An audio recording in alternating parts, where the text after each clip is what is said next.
Hey guys, I'm mrs.brain.thang. If you haven't done so already, go ahead and follow me on Facebook and Instagram. And if you like my video, go ahead and like my video. And if you don't, okay. Just when I said I wasn't going to take another 10 whole months to make another video, here I am. About 10 months later. Well, I think the last video was like 9 months, and then now it's 10 months. I don't know. I'll go ahead and double check that. But yeah, it's been forever. Uh, it's been a lot going on. In the last video, I said I was trying to get back to me, back to who I was prior to having Chiari malformation. And I am officially 80 pounds down. Right here is where I'm going to put a picture to show you that.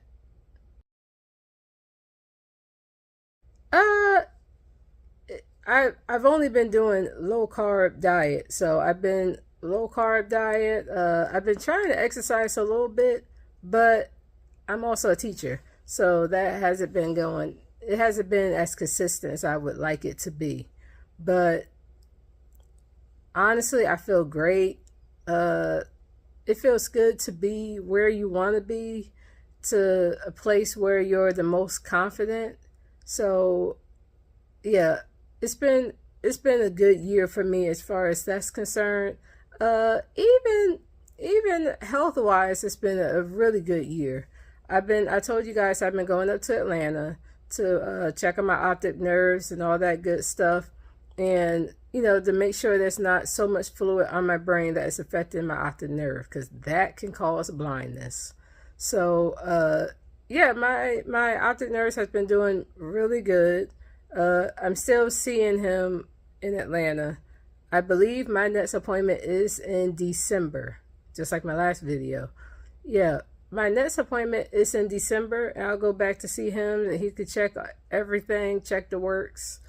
One thing that did happen was, right now it is July. Actually, it's July 24th. At the end, no, actually the end of April, beginning of May, I noticed like a lump on my head when I was washing my hair. And it wasn't really a big lump. It was kind of like a little tiny thing. Probably about, I only felt it with my thumb, like when I was washing my hair towards the back on my left side. Yeah, so that was at the end of April. And I didn't really worry about it until towards the end of May, where it seemed like it was getting sore and it was starting to, get a little bigger. So that caused me to worry a little bit, but, I didn't want to tell anybody about it because I wanted to wait and see. So I definitely did call my doctor, my new neurosurgeon. Now, remember, my original neurosurgeon was Dr. Gregorian. But to get the craniectomy I had, there was 2 surgeons in the room, Dr. Gregorian and another doctor. I can't remember if I had his permission to put him in here. I think every time I go see him, I forget. So I'm not going to say his name. But yeah, so since Gregorian is now in Atlanta, I primarily see that second doctor that was in the room. That's who I see. So I called the office and let them know, about that. I just realized there's a lump on my head. It's kind of like sore. Even when I don't touch it, it's sore. So they said, yeah, you need to go ahead and come in and you need to get your yearly exam. Because last year I had my exam, I think in the summer. So I was due for my yearly exam. So I went and got now this didn't happen until, I don't think I called them until about June, that first week of June, because I didn't want to call in May because I was scared that they would want me to come in immediately. And I'm a teacher. I wanted to get through the school year, and I really didn't want anybody to know this was going on. So I called them in June and spoke to them, and they said, like I thought they would, that they wanted to see me pretty soon about the situation. So I got the MRI, and I went and saw that surgeon.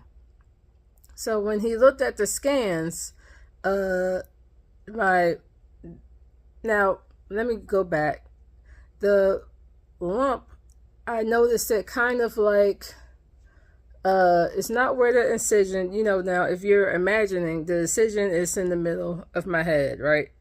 So it's on my left side, but it's just under my ear, but next, kind of like next to the incision. It's like a lump, and I'm touching it now. But yeah, it's kind of like next. I wish I could really show you guys, but I just took my braids out, and you're really, I'm really not gonna. But it's definitely somewhere. It's right next to the incision, but it's like a big lump at this point. But if it's kind of like across from the bottom of my ear. Don't want to take too long to explain that. But yeah. So when they looked at the scans, my incision, or the part they cut, is fine. Because remember, I'm missing a piece of my skull. You know, like there's like a soft spot about the size of my hand there on my head. And that's a good way to explain it. So here's my hand, and that touches the back of my head. Right at the tip of my finger, that's about where the lump is. If I put my hand on my head like that, the lump is right there at the tip of my finger. So the incision looked fine. The lump that that I was concerned about, it's a clump of like fatty tissue. So he's not concerned about it right now, but he wants to watch it to make sure, you know, nothing happens. It don't continue to grow or anything like that, because then we'll move on from there. So it's nothing right now to worry about. That's like a big deal. Like, it's just a clump of fatty tissue that we're watching. So, I mean, that was a good relief. Yeah. So, but besides that, I'm doing a whole lot better. Losing weight is always, and this is not a weight loss video, but losing weight helps a whole lot of things. I think I told you in my last video that the lighter your body is, the less cerebral fluid your body makes. And for me, I don't need that much cerebral fluid because it cannot pass. It's going to crowd my brain, and that's going to cause issues, which is, you know, Chiari malformation. So yeah, that's been good for me. Do I still have head pain? I do. And another thing that's been going on has been these random dizzy spells, and not just regular dizzy. I mean, it usually happens like when I'm sleeping. Sometimes I get like real dizzy in my sleep, and then when I wake up, it's like my brain, like when I think I'm gonna step out of bed, it's like that signal doesn't go to my legs. So I'm thinking I want to get up, but my legs aren't moving. So at first, when I got that checked out, they were, you know, doctors first think like, oh, you know, I forget the little condition when people are dizzy when they get out of bed. They thought it was that, but it's not that. So they gave me some medicine to help in case that feeling comes back. But we still don't know why that happens. It's like my brain won't send the signal. I'm thinking it, but it's like the signal doesn't get there. So, but my doctor is not concerned too much about that. Yeah, they're not really too concerned about that. So, I keep looking over here because I really want to remember the name of that condition, but I really can't remember it. But you know, when people, they have a hard time getting out of bed because they're dizzy. Not that. So yeah, so he gave me some other medicine to help with that bad pain, because I'll be sleeping, I'll get really dizzy, and my head will hurt so bad that it's like, oh, I almost can't think, and then I can't get my legs to do what I need. I can't get out of bed. So it's a really weird thing to explain and experience. So he did give me, I have some strong medicine just for that. And I think I told you in my last video, I had rescue medicine. So they gave me something else just for that I keep right by the bed. But now that doesn't happen often. In this past 10 months since my last video, it might happen 3 times. But when it happens, the pain is so intense. But when we do my scans, there's nothing that's really giving them a red flag. So right now my doctor is treating the symptoms until we figure that out. And like I said, that little clump of fatty tissue, my doctor is just watching at this point. We're not thinking about doing anything else right now. And really, I'm not even interested in getting any other surgeries if I can help that. But that's right now it's minor. We're just watching it. It's not a big deal. I say all this to say, one of the good things I learned in this whole process from, first being diagnosed to now is to always be your own advocate. I'm the type of person that, I know they say don't Google your symptoms and don't do all that stuff, but I definitely Google everything. Even the medicine they give me, I Google it. I Google it to look up side effects, what's the usual dosage, all types of stuff. I like to, when I walk into doctor's offices, know what I'm talking about, so we can have a real conversation. If I'm just, ignorant or unaware of the diagnosis of these conditions, then I feel like I'm going to go home with a whole bunch of questions that I can't really get answered. So that's what I do. And now I don't use Google to diagnose anything because that's going to run you crazy. But I do use Google as just a guide. So I like to read. Sometimes I'll be up at night just reading little articles on my phone. And that's a bad thing because that's another thing I'm struggling with now is sleeping.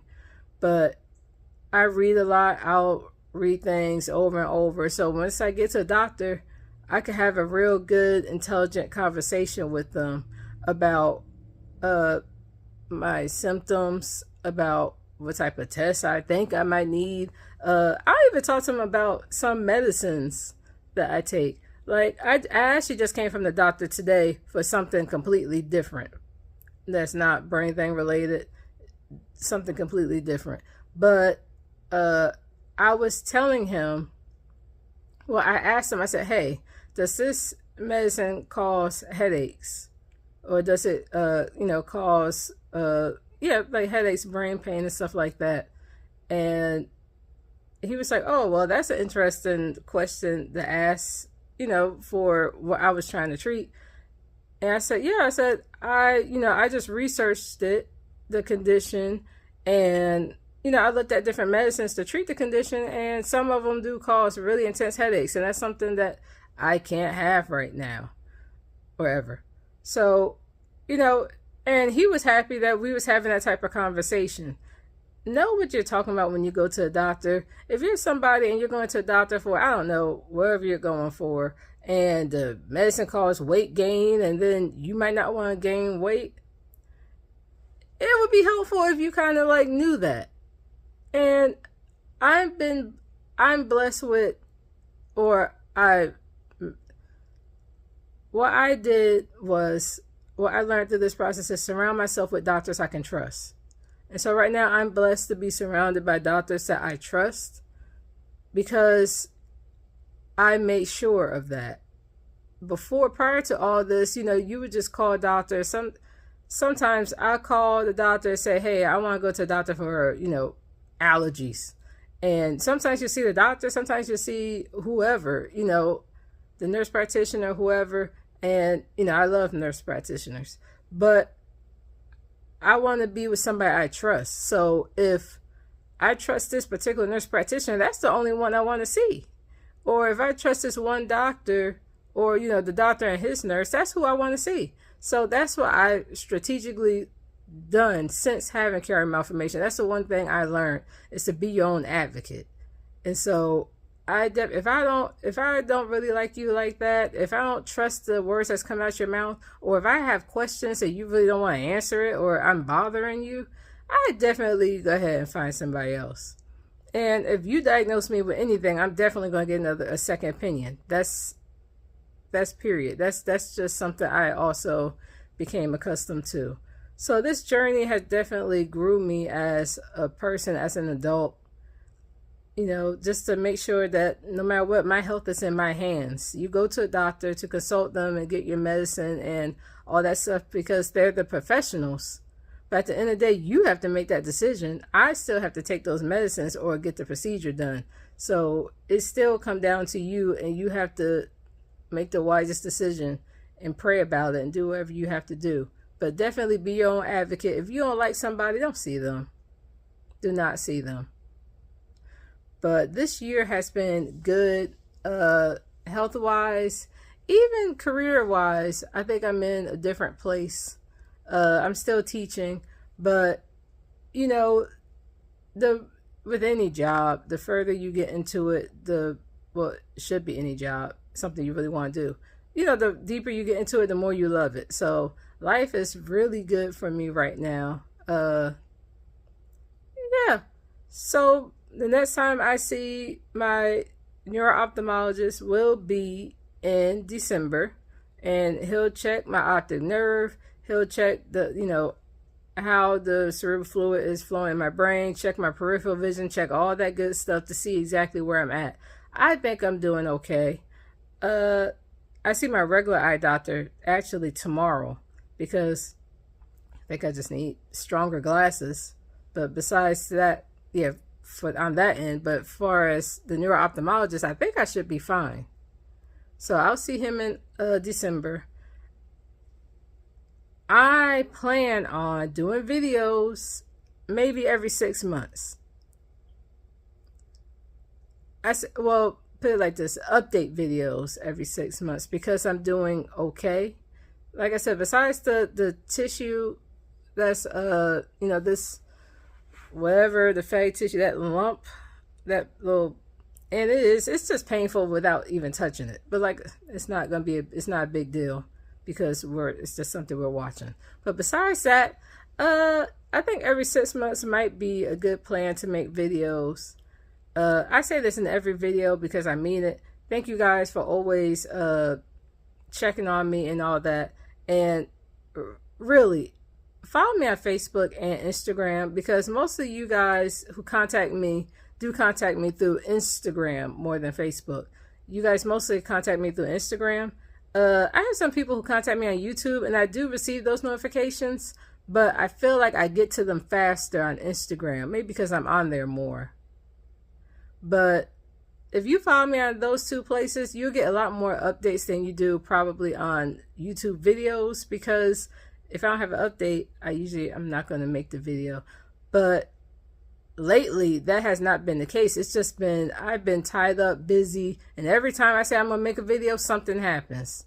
Even like now, I was supposed to make this video, I said during the summer, and now summer's about to end. That's why I'm rushing to make this before school starts next week. Yeah. But follow me on those two places. So even if I'm not making a video, I'm still doing updates, posting pictures, whatever I'm doing on there. Facebook, Instagram. Some of you guys have my personal Facebook, and I just made a personal TikTok account. Yeah, I just got on that trend. So, but it's like my personal page. It's not the Brain Thang page. It's like my personal, personal page. So I just made TikTok, and I'm just still trying to get the hang of that. But follow me in those places. Thank you guys for checking on me, always messaging me. Some of you guys now became like personal friends to me. So, it's a journey. This whole thing is a journey. Follow me at those places. I plan to do a new video in December. Until then, I guess I'll see you guys next time.